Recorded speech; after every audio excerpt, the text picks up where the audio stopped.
Hello my dear friend, कैसे हैं आप लोग। आई होप आप लोग अच्छे होंगे। होम स्टडी चैनल पर आपका बहुत बहुत स्वागत है। दोस्तों, मैं आज आपके लिए आपदा प्रबंधन का जो दूसरा चैप्टर है वो है सूखा यानी ड्रॉट लेकर आया हूँ। बड़े विधि विधान से आपको समझाऊंगा, हमारे साथ बने रहिए, ठीक है दोस्तों। और ये आईसीआर टेक्नीशियन के लिए बहुत बहुत इंपॉर्टेंट है। तो बिना किसी देरी के दोस्तों हम अध्याय यानी चैप्टर 2 सूखा ड्रॉट शुरू करते हैं। दोस्तों, इस चैप्टर में जो सबसे पहले आता है वो आता है सूखा। सूखा के बारे में पढ़ते हैं। दोस्तों, जो सूखा है, सूखा ड्रॉट वह स्थिति है जब अधिक समय तक कम वर्षा, अत्यधिक वाष्पीकरण, जलाशयों तथा भूमिगत जल के अत्यधिक दोहन से भूतल में जल की कमी हो जाती है, उसको सूखा कहते हैं। सूखा एक जटिल परिघटना है जिसमें मौसम विज्ञान संबंधी अनेक तत्व शामिल हैं। उसके बाद अल्पवृष्टि, वाष्पीकरण, वाष्पसर्जन, भौम जल, मृदा में नमी, जल भंडारण, कृषि पद्धतियाँ, सामाजिक आर्थिक गतिविधियाँ और पारिस्थितिकी आदि शामिल है। इसके बाद आता है भारत मौसम विभाग। भारत मौसम विभाग में दे रखा है इंडिया मेट्रोलॉजिकल डिपार्टमेंट यानी आईएमडी के अनुसार सूखा उस दशा को कहते हैं जब किसी भौगोलिक क्षेत्र में वास्तविक वर्षा सामान्य वर्षा से 75% कम होती है। वास्तविक वर्षा से, फिर से समझ लीजिए, जो भारत मौसम विभाग है उसके अनुसार सूखा उस दशा को कहते हैं जब किसी भौगोलिक क्षेत्र में वास्तविक वर्षा सामान्य वर्षा से 75% कम होती है, तो उसको सूखा कहते हैं। इसके बाद आता है दिसंबर 2016 में मौसम विभाग विज्ञान विभाग द्वारा प्रकाशित सूखा प्रबंधन नियमावली में सूखे को निम्नलिखित 2 प्रकार में विभाजित किया गया है। कौन कौन से? तो पहला दोस्तों जो आता है वो है प्रचंड सूखा यानी सेवर ड्रॉट। प्रचंड सूखा के बारे में अगर पढ़ते हैं तो इसके अंतर्गत भारत के कुल सूखा क्षेत्र का 42% क्षेत्र शामिल है। सामान्यतः यह 50 से 100 सेंटीमीटर वर्षा होती है। यहाँ जो है 50 से 100 सेंटीमीटर वर्षा होती है, यानी बहुत कम ही वर्षा होती है। इसके अंतर्गत मैदान पठार का वृष्टि छाया प्रदेश, आंध्र प्रदेश का रायलसीमा क्षेत्र, तेलंगाना प्रदेश, महाराष्ट्र के मराठवाड़ा व विदर्भ प्रदेश आते हैं। इसके बाद जो नंबर 2 आता है वो है सामान्य सूखा। सामान्य सूखा में क्या होता है, यानी नॉर्मल ड्राफ्ट। इस दशा में वर्षा का अभाव 25 से 50% के मध्य रहता है। एक और जहां अधिक वर्षा वाले क्षेत्रों में वर्षा की सकारात्मक विचलनशीलता यानी पॉजिटिव वेरिएबिलिटी से बाढ़ की समस्या जो होती है उत्पन्न हो जाती है। वहीं अपेक्षाकृत कम वर्षा वाले क्षेत्रों में वर्षा की नकारात्मक विचलनशीलता सूखे का कारण बनती है। इसके बाद मित्रों आता है सूखा प्रबंधन नियमावली। सूखा प्रबंधन नियमावली 2016 के अनुसार किसी क्षेत्र को सूखा प्रभावित घोषित करने के लिए निम्नलिखित 6 मानदंडों को ध्यान में रखा जाता है। इसके बाद आता है किसी क्षेत्र को सूखा प्रभावित घोषित करने के मानदंड। पहला है वर्षण जलीय सूचकांक, तीसरा है फसल, फिर उसके बाद है भूमिगत स्तर पर जल जांच पड़ताल, फिर है वनस्पति अन्य स्थानीय कारक। सिंचाई आयोग ने वर्षा की मात्रा व उसकी विचलनशीलता के आधार पर सूखा प्रभावित क्षेत्रों को 2 भागों में बांटा है। पहला भाग आता है सूखा क्षेत्र यानी ड्रॉट एरिया। ये ऐसे क्षेत्र हैं जहां वर्षा 50 सेंटीमीटर से कम होती है एवं वर्षा की विचलनशीलता 25% से अधिक होती है। फिर आता है इसके बाद सूखाग्रस्त क्षेत्र ड्रॉट प्रोन एरिया। ये ऐसे क्षेत्र हैं जहां सामान्य वर्षा 75 सेंटीमीटर से कम एवं वर्षा की विचलनशीलता सामान्यतः 25% तक होती है। ऐसे क्षेत्रों में स्थित 25% कृषि क्षेत्र तथा 12% जनसंख्या सूखे से प्रभावित होती है। इसके आगे की ओर बढ़ते हैं। सूखाग्रस्त क्षेत्र के 2 वर्ग हैं। पहला है ऐसे क्षेत्र जहां वर्षा में परिवर्तनशीलता 25% से कम होती है। इन क्षेत्रों के अंतर्गत मुख्य रूप से पूर्वी उत्तर प्रदेश, उत्तर पश्चिमी एवं दक्षिणी बिहार, पूर्वी राजस्थान, पूर्वी गुजरात, पंजाब, पश्चिम मध्य प्रदेश, मध्य महाराष्ट्र, पश्चिमी दक्षिणी आंध्र प्रदेश तथा मध्यवर्ती तमिलनाडु को शामिल किया जाता है। नंबर 2 आता है ऐसे क्षेत्र जहां वर्षा में 25% या उससे कम परिवर्तनशीलता पाई जाती है। यहाँ की स्थिति लंबे समय तक बनी रहती है। इस क्षेत्र के अंतर्गत गुजरात एवं राजस्थान के पश्चिमी जिलों को शामिल किया जाता है। इसके बाद जो पॉइंट दे रखा है वो ये दे रखा है, भारत में ऐसे 77 जिलों की पहचान की गई है जहां वार्षिक वर्षा 75 सेंटीमीटर से भी कम होती है। इनमें से कुछ जिले ऐसे भी हैं जहां सदैव सूखे की समस्या उत्पन्न होती रहती है, जबकि कुछ जिले गंभीर सूखे से प्रभावित रहते हैं। कौन कौन से हैं वो, आइए इनको देखते हैं।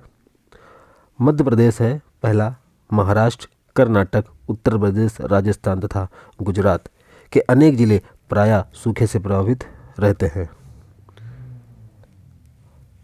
अब ये आता है सूखे की स्थिति का वर्गीकरण। दोस्तों सूखे की स्थिति के वर्गीकरण के अनुसार पहला मौसमी सूखा होता है, कृषिगत सूखा होता है, सामान्य सूखा होता है, जलीय होता है, सामाजिक आर्थिक सूखा होता है और पारिस्थितिकी सूखा होता है, मृदा जनित सूखा। तो पहले तो हम पढ़ते हैं मौसमी सूखा। मौसमी सूखा के अगर बारे में पढ़ें तो भारत मौसम विभाग के अनुसार मौसमी सूखे की स्थिति जब उत्पन्न होती है, कब होती है? तब उत्पन्न होती है जब औसत वार्षिक वर्षा सामान्यता से 75% या उससे कम होती है। मानसूनी वर्षा के दीर्घावधि अंतराल के कारण फसलें सूखने लगती हैं। इसी कारण इसी स्थिति को मौसमी सूखा कहा जाता है। इसका सामयिक और स्थानिक वितरण भी असंतुलित होता है। इसके बाद ये मैप दे रखा है, भारत सूखा प्रवण क्षेत्र दे रखा है। ये वाला जो जोन दे रखा है दोस्तों, ये जो जोन दे रखा है अत्यधिक सूखा वाला है, जोन 2 जो है गंभीर वाला है, जोन 3 सामान्य है और ये जो ब्लैंक एरिया दे रखा है वो सूखा रहित क्षेत्र है। अगर इसमें देखा जाए तो अत्यधिक जो गंभीर क्षेत्र है सूखा से संबंधित वो कौन कौन से? तो दोस्तों एक ये हो गया, ठीक है, ये जो दिख रहा है ये गंभीर क्षेत्र हो गया। फिर इसके बाद आता है अत्यधिक क्षेत्र हो गया, ये गंभीर हो गया, ये वाला गंभीर हो गया। उसके बाद आता है सामान्य, ये सामान्य एरिया हो गया, ये जो देख रहे हैं आप सामान्य एरिया।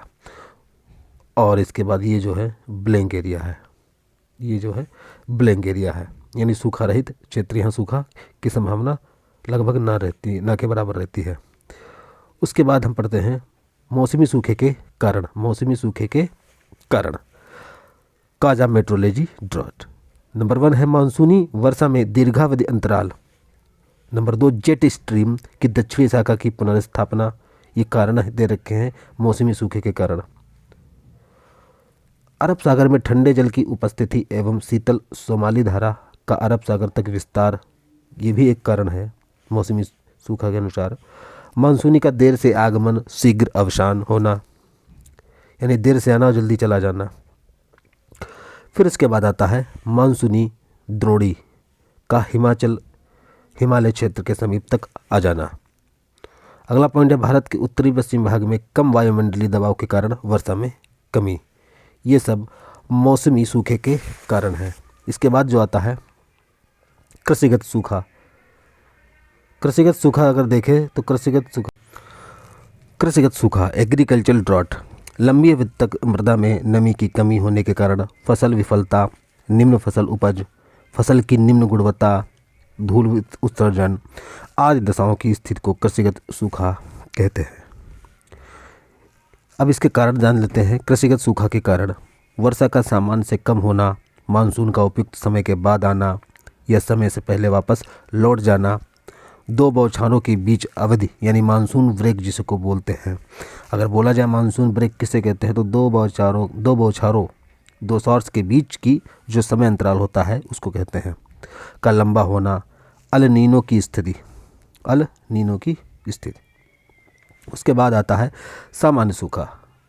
मित्रों सामान्य सूखा जो होता है यानी जनरल ड्रॉट कृषि के लिए 100 सेंटीमीटर औसत वर्षा की आवश्यकता होती है, परंतु अनेक क्षेत्र ऐसे भी हैं जहां 100 सेंटीमीटर से कम वर्षा होती है, इसलिए फसल उत्पादन के लिए सिंचाई की आवश्यकता होती है। इन क्षेत्रों के अंतर्गत गुजरात, राजस्थान अनेक जिले शामिल हैं। उसके बाद आता है जलीय सूखा। जलीय सूखा यानी हाइड्रोलॉजिकल ड्रॉट सतही भूमिगत जल भूत जल भंडारों में सामान्य स्तर से बहुत कम जल हो जाने के कारण उत्पन्न सूखे की स्थिति को जलीय सूखा कहते हैं। उसके बाद आता है सामाजिक आर्थिक सूखा। सामाजिक आर्थिक सूखा यह फसल के नष्ट होने के बाद उत्पन्न वह सामाजिक एवं आर्थिक स्थिति है जब आवश्यक वस्तुओं तथा सेवाओं जैसे जल, भोजन, पशुओं का चारा, जल विद्युत आदि की आपूर्ति न्यूनतम मांग से भी कम हो जाती है, तब सामाजिक आर्थिक सूखा आता है। इस स्थिति को सामाजिक आर्थिक सूखा कहते हैं। ऐसी स्थिति में खाद्यान्नों सहित अन्य आवश्यक वस्तुओं के लिए अत्यधिक धन व्यय करना पड़ता है। इसके बाद जो आता है वो आता है पारिस्थितिकी सूखा। पारिस्थितिकी सूखा यानी इकोलॉजिकल ड्रॉट पारिस्थितिकी सूखे की स्थिति प्राकृतिक पारिस्थितिकी तंत्र यानी नेचुरल इकोसिस्टम के निष्प्रभावी होने के कारण उत्पन्न होती है। पारिस्थितिकी सूखे के कारण वनों की सघनता तथा पशुओं की संख्या में बहुत ही कमी आती है। इसके बाद आता है मृदा जनित सूखा, सॉइल इंड्यूस्ड ड्रॉट। अनेक क्षेत्रों की मृदाओं में वर्षा जल अधिक समय तक नहीं टिक पाता तथा आसानी से रिस कर भूतल में चला जाता है।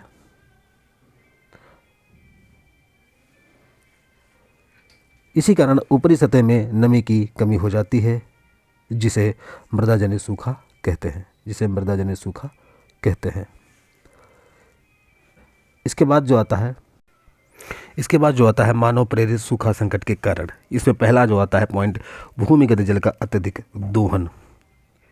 इसमें जो है भूमिगत जल के अत्यधिक दोहन के कारण देश में जल स्रोत सूखे रहते हैं। यद्यपि भूमिगत जल की कमी एवं जल के अभाव हेतु वर्षा की कमी को ही दोषी ठहराया जाता है। उसके बाद आता है परंतु यह भी सत्य है कि यदि किसी वर्ष वर्षा ना हुई तो भी भूमिगत जल समाप्त नहीं हो सकता। देश के अनेक भागों में भूजल स्तर में तीव्र गिरावट आने के कारण तथा सूखे कुओं की संख्या में लगातार वृद्धि इस तथ्य का प्रमाण है कि हम भूमिगत जल के दोहन की असुरक्षित सीमा पार कर चुके हैं। इसके बाद जो आता है कृत्रिम बांध निर्माण एवं नदी मार्ग में परिवर्तन। कृत्रिम बांध निर्माण एवं नदी मार्ग में परिवर्तन। जब बांध बनाकर वनाच्छादित क्षेत्र को जलमग्न कर दिया जाता है तथा नदी जल के प्राकृतिक बहाव को परिवर्तित कर उस नहरों में प्रवाहित कर दिया जाता है, तो नदी के प्राकृतिक जल चक्र में अनेक बाधाएं उत्पन्न हो जाती हैं। जैसे वन क्षेत्र के विनष्ट होने से नदी प्रवाह में असंतुलन, दलदली भूमि में वृद्धि एवं लवणीकरण की समस्या आदि उत्पन्न हो जाती है। उसके बाद आता है अगला पॉइंट मिट्टी के जैविक संगठन में परिवर्तन। मृदा की जल धारण क्षमता उसके वनस्पति अवधारण एवं जैविक पदार्थों की उपलब्धता पर निर्भर करती है। जैविक पदार्थ मृदा की जल धारणा क्षमता को सर्वाधिक प्रभावित करते हैं। जल संरक्षण की यह विधि उष्णकटिबंधीय क्षेत्रों यानी ट्रॉपिकल रीजन हेतु विशेष महत्वपूर्ण है, क्योंकि यहाँ मौसमी वर्षा होती है, परंतु जैविक तत्वों के अतिरिक्त रासायनिक उर्वरकों व दवाओं आदि के प्रयोग ने मृदा की संरचना को विनष्ट कर दिया है। उसके बाद आते हैं वन उन्मूलन, डिफॉरेस्टेशन। जल ग्रहण क्षेत्र में वन विनाश के कारण तीव्र वर्षा समय मृदा का अत्यधिक अपरदन होता है, जो सतही जल के साथ बहकर प्राकृतिक जल स्रोतों की तलहटी में संचित होने लगते हैं। इसमें उनमें तलछट जमाव में वृद्धि होने लगती है। परिणाम स्वरूप जल ग्रहण क्षेत्र की जलधारण क्षमता प्रभावित होती है और प्रायः बाढ़ की समस्या उत्पन्न हो जाती है। इसके बाद दोस्तों ये तो रहा सूखा चैप्टर, यानी इस चैप्टर से मैंने पहला पार्ट कंप्लीट किया है। इसके बाद अभी ये चैप्टर बाकी है, वो हम अगले पार्ट 2 में कंप्लीट करेंगे। अगर दोस्तों हमारे ये कंटेंट पसंद आया हो तो प्लीज़ मेरी वीडियो को लाइक करें, शेयर करें और होम स्टडी चैनल को सब्सक्राइब करना ना भूलें। मिलेंगे नेक्स्ट वीडियो में, तब तक के लिए जय हिंद, जय भारत।